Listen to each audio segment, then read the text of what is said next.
now into a 250 production race. And Peter Clifford, this is another of those races that, in theory, comes down to rider ability.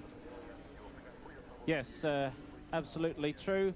Tony, all bikes, just as you can buy them off the shop floor, in theory at least, and things are policed very well. So if anybody has a bike that's faster than it should be, certainly the other competitors notice pretty quickly and are quite prepared to make an objection, in which case the bike is inspected to see just how standard it is. So all these motorcycles, just as you can buy off the shop floor, and with tyres that you can also buy from your local motorcycle dealer. And the fastest machines out there today will undoubtedly be the TZR 250 Yamahas. These are the latest thing from Japan, and they've proved to be superior to the Suzukis, Hondas, and the earlier Yamahas and the Kawasaki's. So the other manufacturers really have to look to their laurels, because Yamaha have come out with something that's a pretty formidable weapon, and it's not far short of a racing machine. For me, coming from Europe, where there's a good deal of backing and sponsorship for racing, to see somebody like Aaron Slight, who in my opinion has all the ability to do a great deal more than just win every race that he contests in the 250 class in New Zealand. He could go to Australia and be very, very competitive. He could go to Europe, I'm sure, and give a good account of himself. But I was talking to him just before the race, and he said that he's got absolutely no backing from Yamaha here. All the help comes from Gregory's Yamaha, and that's a limited amount done by a dealership.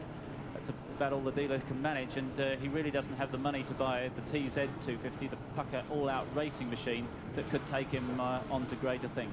Yes, to be fair to Gregory Yamaha, they do their very best, but perhaps to be fair to Yamaha New Zealand as well, there is should be a little more support forthcoming for a number of the top production riders. Yeah, Gregory Yamaha, like a lot of other dealers, very enthusiastic, and were it not for people like them, racing would be in a sorry state here. It's a shame that the importers are not all as enthusiastic as some of the dealers.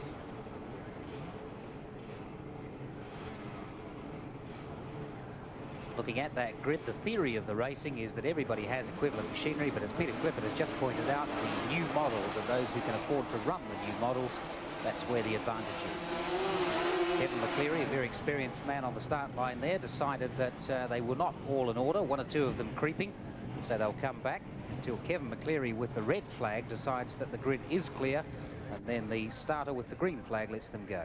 And what does that do to your nerves then, Robert, when they have a full start like that? Well, makes it quite dicey, Peter, because you're all edged up, ready to go, then they have a false start, you've got to get yourself back in the groove again. You've got a nice clean start here at the moment, though. They buzz right up to that first corner, that hairpin very, very tight when you get down there and get around it. And the exit from that hairpin fairly important too. See, there's not a lot of room to get round there to get back onto the racing line. Aaron Slight already up there. Yes, Slight already through into second place, tucked in behind yet another TZR.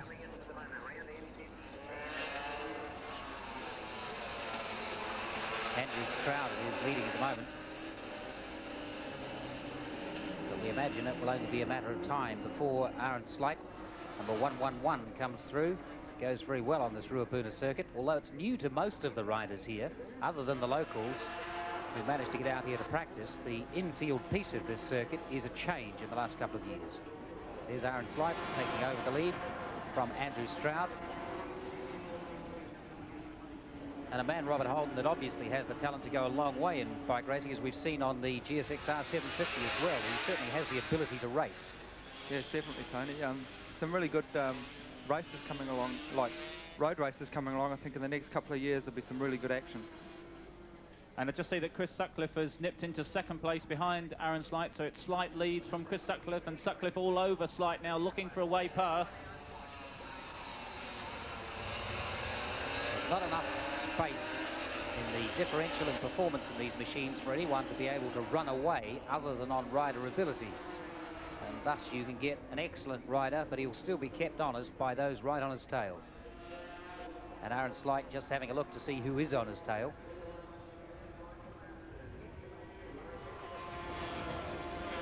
Slight tucked down behind the Gregory's Yamaha screen now. Sutcliffe looking for a way past on the brakes, very late on the brakes, but can't possibly get past.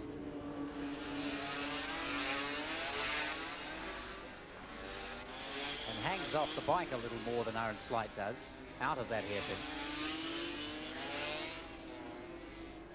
You can see just how tiring it is in a set of leathers on a very hot day out there at this Ruapuna track.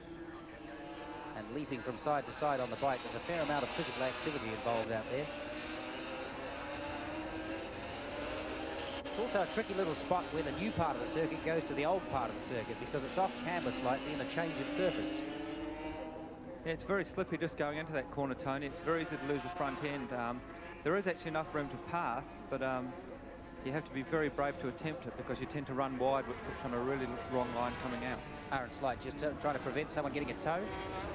Yes, that's the technique of weaving down the straight to try and break the slipstream so that the second man, Chris Sutcliffe, can't benefit from your punching a hole through the air and him being dragged along behind. Certainly that's one of the ways, a little like Mini 7 racing in car racing, where everything has supposedly equivalent horsepower. One of the ways you can get ahead of somebody is to sit in their slipstream if you can get close enough and then hop out about 2/3 the way down the straight. Slipstreaming actually plays a big effect in 250 production racing. I've won a lot of races just by waiting till the last lap and getting the toe down the straight and passing. And I know Aaron uses it to his advantage when he's lapping someone or trying to pass them. But as we see here, a lot of action going on the sweeper leading onto the start-finish straight. If you get a good wind up out of the sweeper, you can get a good run down the straight and get a faster top speed. It's perhaps worth making the point, Robert, that your entry speed onto the front straight plays a big part in the terminal speed at the end of it. Yes, it does. Just a couple of mile-an-hour drive earlier out of the sweepy corner like the one at Ruapuna can actually make 5 to 10 mile-an-hour difference at the end of the straight on a small bike. Big bike doesn't really matter too much because they attain a top speed a lot quicker, but a 250 can make quite a bit of difference. And if we get a close-up again of these two going through the bomb hole, you can see on the rider's knees those white studs that they use for scraping the tarmac. And as they sweep through the corner, the knee flicks out, and those white studs are dragged on the ground so that you don't wear through the leather knees, but these rubber studs are actually replaceable. In the old days, they used to use racing tape wrapped around their knees to wear through and replace it after each race. Nowadays, they have little studs that attach on with in a little slot or with Velcro.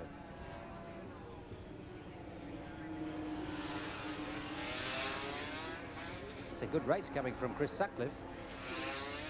Yes, he went very well yesterday in the 250 production race, was having a really good dice with Mike Webb. I'm surprised to see that he's this close to Aaron. Aaron obviously is using his head and not trying too hard at the moment with still 10 laps or so to run. Being a South Canterbury rider, one imagines he flips between Timaru and Ruapuna and knows both of them very well.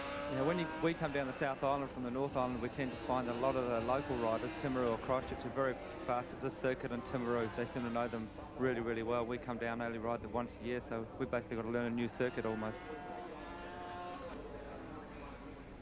Aaron Slight having a look to see what the gap is, making sure that Sutcliffe is not close enough to give him a surprise by getting a slipstream tow. So Aaron Slight leading, 9 laps to go. Chris Sutcliffe in second place, looking back to third place at the moment. And that's still Andrew Stroud behind him. And that's perhaps the first of the non-Yamahas. It's Grant Ramage on the 250 Suzuki. And the Ramage brothers, great forces in 250 production racing, but the Suzuki's really now up against it compared to the latest for Yamahas. And the Ramages come from down this way as well, so they're another pair that know the circuits very well here.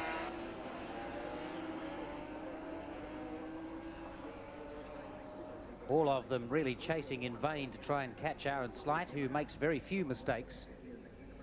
He was a rider that we picked out in last year's series as the upcoming talent, and certainly he's proved worthy of that title. Pretty much as Simon Turner and Simon Crafer have been doing in this year's series. Slight starting to get a race-wise head on him these days after many laps around and many races, and realizes that the object of the exercise is to win the race in the slowest possible time. There's no point in winning by 300 metres when all you've got to do is beat them by half a wheel length. Nice to have a comfortable cushion, but on the other hand, it's nice not to have to push yourself and the bike too far. And of course, Aaron Slight does have the benefit of a good team behind him, those men at Gregory Yamaha. I mean, what is it like, Robin, to have people you can depend on? I mean, you're in a similar situation, aren't you? It makes a big difference. It can quite often be the difference between winning and losing. In a particular instance with Aaron here, he's got a very well-backed team with Gregory Yamaha. Even though they have no support from Yamaha New Zealand, they still put in a really, really good effort. It's really professional. The bikes are all looked after really well. And I don't think they skimp and save on anything. Aaron's always got the best tyres and the bike's always well set up. Where someone like Sutcliffe behind could quite often ride nearly as well as Aaron, but just hasn't got the backing to be able to have the bike as well prepared. And preparation wins races. Aaron Slight from Wairarapa and Chris Sutcliffe from South Canterbury.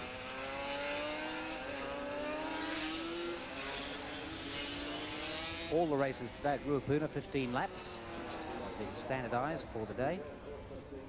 And many of these races carrying New Zealand Grand Prix titles with them as well.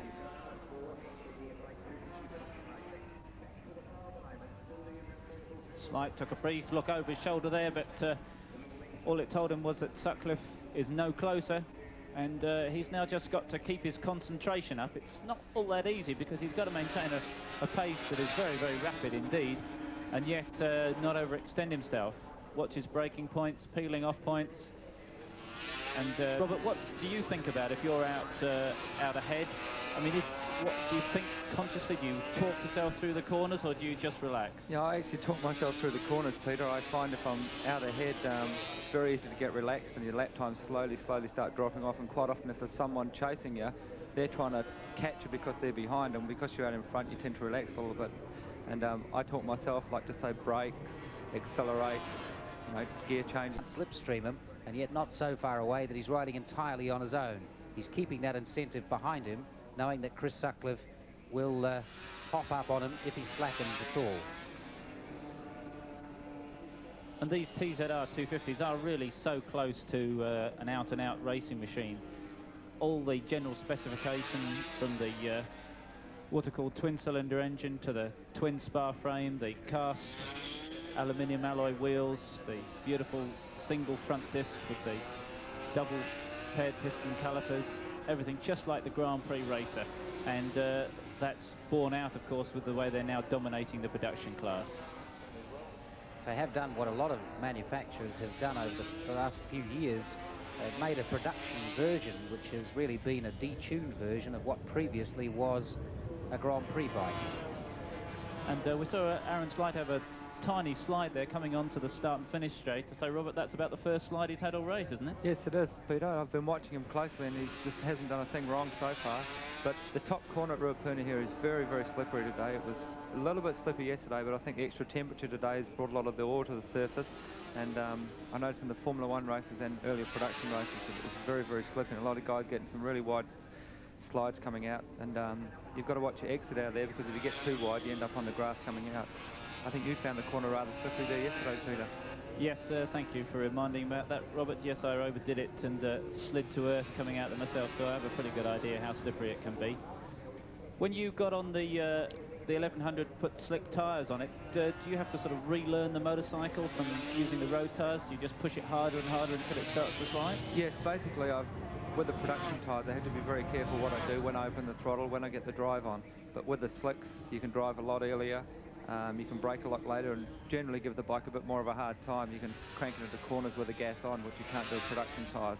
So it takes a couple of laps before I actually get into the feel of it. First couple of laps when I get back onto the street tyres is a bit hairy for me. I tend to get into quite a few slides, not being able to control it properly. And now out on the final lap, Aaron Slight. Number 111, well on his way. Doesn't seem to likely to make any sort of mistake. Has reeled these laps off absolutely perfectly.